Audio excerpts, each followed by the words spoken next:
I'm no expert at stuff. A lot of times I actually do disclaim that I don't know what I'm talking about. And it's true, in most cases, I don't know what I'm talking about. In fact, sometimes I actually do think I do know what I'm talking about, but it may turn out not to be the case.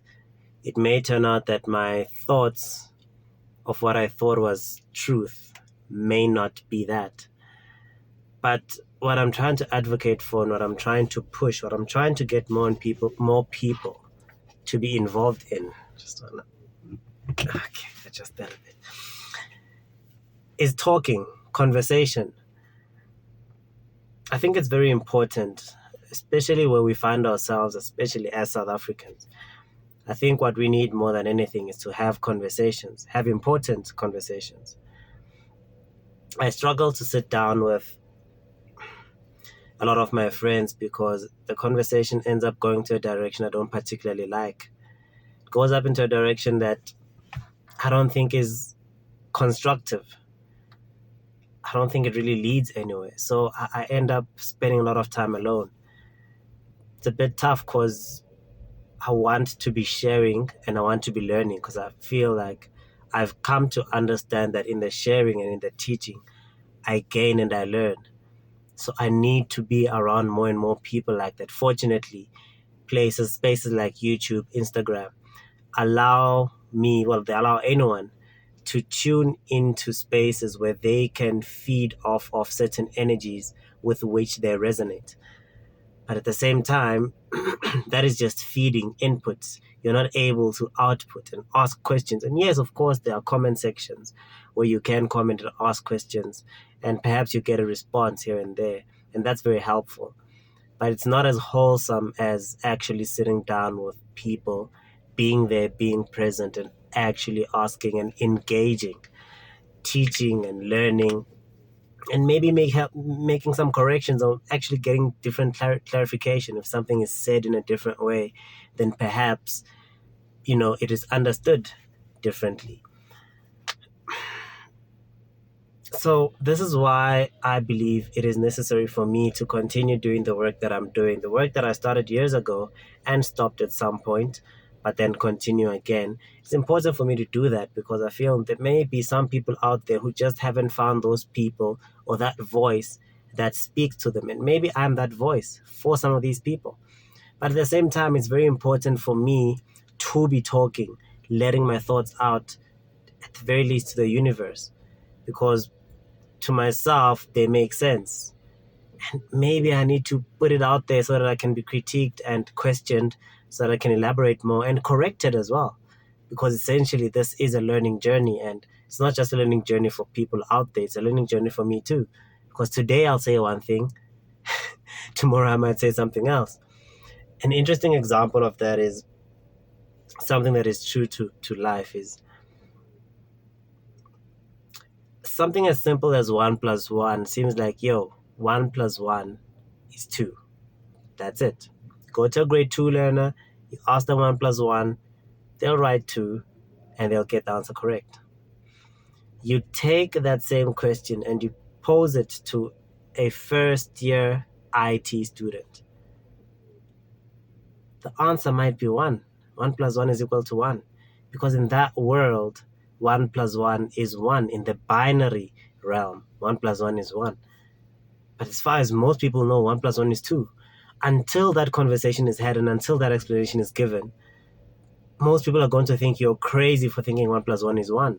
But that is how right now you're sitting there watching this video that technology you're watching this on is based on the fact that 1+1 is equal to 1.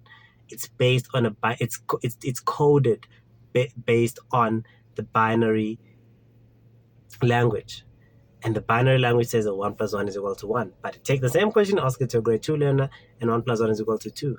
And unless we have these conversations and we're teaching each other, and yes, perhaps that's an abstract example, and there's many others that can apply in real life, and of course this one applies in real life as well. But anyway, I'm saying that I think it's important that we converse, talk, pose questions, ask the difficult questions.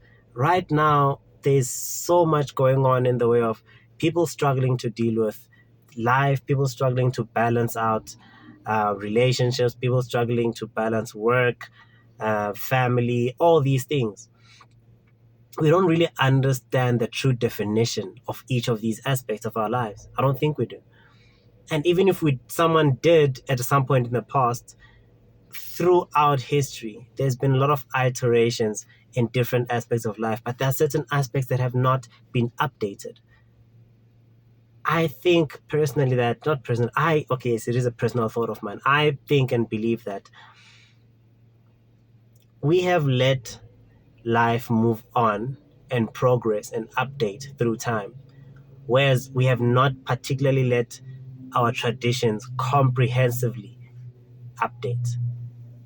What I mean by this is that if you look at all of the traditions that we have, especially as Black South Africans, we have things like lobola for marriage, certain other traditions in Tlaulo for babies, and all such things. Somehow in marriage, there is a whiskey bottle involved somehow. And of course, money as well. To me, that is an update. That is things that have been updated. They weren't there 100 or 200 years ago. I believe so. Because we did not have whiskey bottles back then. We probably, and maybe 200 years ago is like yesterday. 500, 1,000 years ago, maybe we didn't have that being a part of, definitely didn't have that being a part of our traditions and our practices. But as time went on, we updated and we got to have those things be a part of our lives and a part of what we do. But then there are certain things that I feel we certainly have not updated. Like now, it's financially, I feel like marriage in of itself, the wedding part especially, is a massive undertaking. Should we still be doing that? I don't know. I don't think so. I think that part of it, and especially that's more a software thing than a hardware, I think that part of it has not been updated as much as the alcohol part has been updated. And I think that these are the conversations that need to be had. And maybe the people that we might be expecting to have these conversations, the president, the leaders, the whatever, maybe they're not thinking about these things because maybe for them, these issues were not an issue. Yeah, sure. Let's buy all 20 cases of that expensive alcohol. Let's have the biggest white wedding ever. Let's now have a traditional wedding. And to them, it made sense. And to those of us who question it, we're like, we're going to have a white wedding now? A white wedding? Why are we having a white wedding? We're not white. Why are we having that? And then we're going to have a traditional, like, what are all these things? Why do we have these things? At what point in our lives did we start saying, you know what, we should have a white wedding and then have a normal wedding, traditional wedding? Like, when did we do that? When did we have that system update? And as we're having that, did we think about, okay, in future, maybe we'll change that and update it differently? And now when finances are so tough, do we think about, maybe we should update that again? Maybe it needs an update. I mean, if you look at your phone, they have updates all the time. And they don't have updates because the software particularly has a problem in your phone.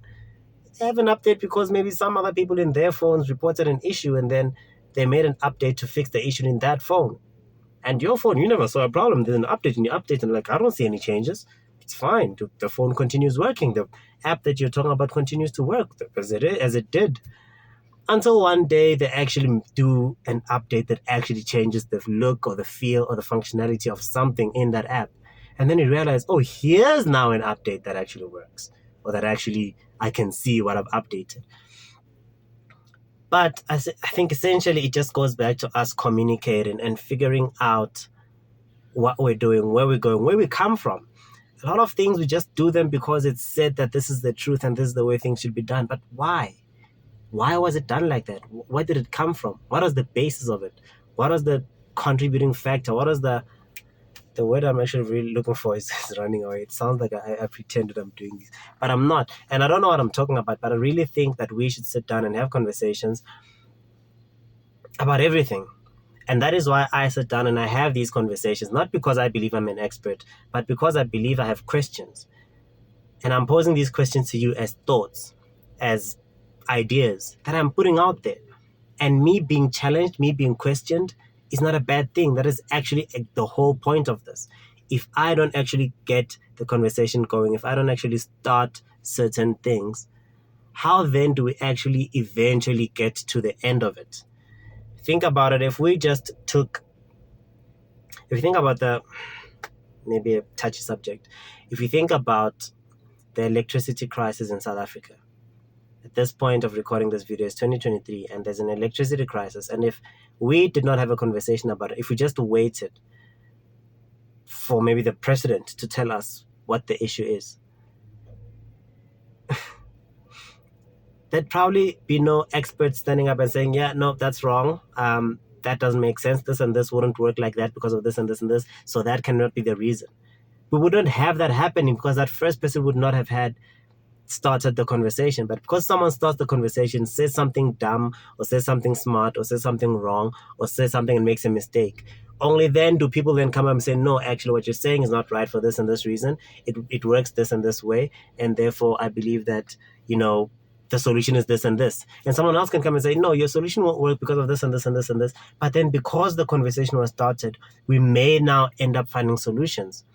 And I think it is important that in having these conversations, we don't particularly seek to criticize and to nitpick. Let's understand that people don't always have the correct solutions. I may never even have one correct solution, but if I do bring up solutions, let's understand that it's just one point of view. I may not be holistically correct, but maybe something there is like, yeah, the other stuff you're saying is crap, but you see, this one, if we build up on this idea that you have, then maybe we can come to something that works. But then had I not started the conversation, we may not have gotten to where we're going. There's many times where we had conversations, I've had conversations with people. Through those conversations, we come up with solutions. Through those conversations, we come up with other ideas. A lot of the ideas that exist out there, they don't just come up because someone is sitting and thinking that, oh yeah, idea. Yes, some of them do come up like that. But a lot of them actually come up from people having conversations, people sharing problems, and then someone maybe throwing out an idea. And it's not because that someone particularly had the idea a long time ago. It may be because now that we're talking, it occurs to me that this may be a possible solution for that. So for that reason, I encourage conversation. I encourage talking. Sometimes you just need to talk and have someone listen to you and it makes you feel better. Sometimes you may be saying something to the next person that they needed to hear. Sometimes it may just be all crap and it may be worth nothing. But sometimes it may be the conversation that leads to a conversation that leads to a solution that changes the world. That's what I'm all about. Thank you so much for watching.